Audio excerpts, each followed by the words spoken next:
नाशिकमध्ये मनसे पराभवाच्या कारणांचा शोध घेणारे राज ठाकरे उमेदवारांशी थेट संवाद साधतील। नाशिक महानगरपालिका निवडणुकीत मनसेचा अवघा एकच उमेदवार या ठिकाणी विजयी झालाय। पराभवाची कारण मीमांसा या ठिकाणी केली जाईल।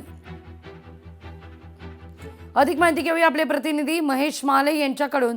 महेश, खरं तर मनसेचं नाशिक होमग्राउंड, पण या होमग्राउंड मध्येच दारुण पराभव, ज्यावर आता कारण मीमांसा होईल।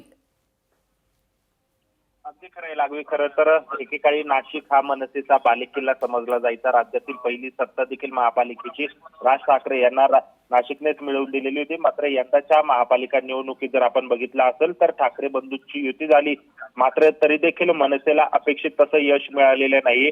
अवघा एक नगरसेवक मनसेचा नाशिकमध्ये निवडून आलेला आहे आणि या सगळ्या पार्श्वभूमीवर राज ठाकरे आता जो आहे या पराभवाची कारणे आहेत ती तपासणार आहे। उमेदवारांशी थेट संवाद त्यांचा साधण्यात येणार आहे। प्रचारात कुठली कमी पडली आहे का आणि पदाधिकाऱ्यांच्या कुठेतरी एक संगता नसणे याच्या काही उणिवा आहेत का, या सगळ्या प्रश्नांचा शोध जो आहे तो राज ठाकरे घेणार आहेत। याच्या काही दिवसांमध्ये या सगळ्या पराभवाची कारणे मीमांसा जी आहे ती राज ठाकरे तपासणार आहे आणि येत्या काळामध्ये कदाचित पदाधिकाऱ्यांच्या ज्या बदल्या आहे किंवा पक्षातील अंतर्गत जे पद आहे ते देखील बदलण्याची शक्यता नाकारता येत नाही। त्यामुळे एकूणच राज ठाकरे आता या पराभवाची कारणे कशा पद्धतीने शोधता हे पाहणं महत्त्वाचं ठरणार आहे।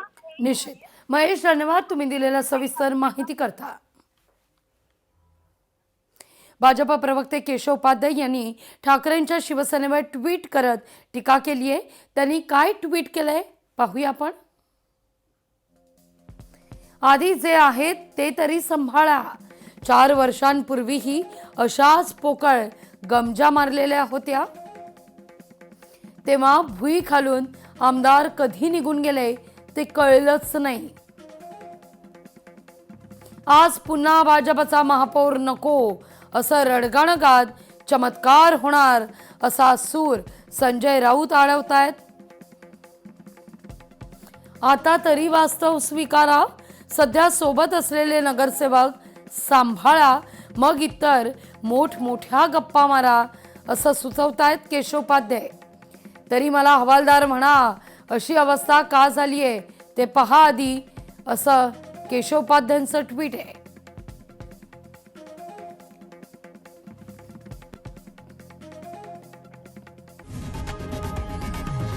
लोकशाही मराठी ऐका, पहा, जागरूक रहा।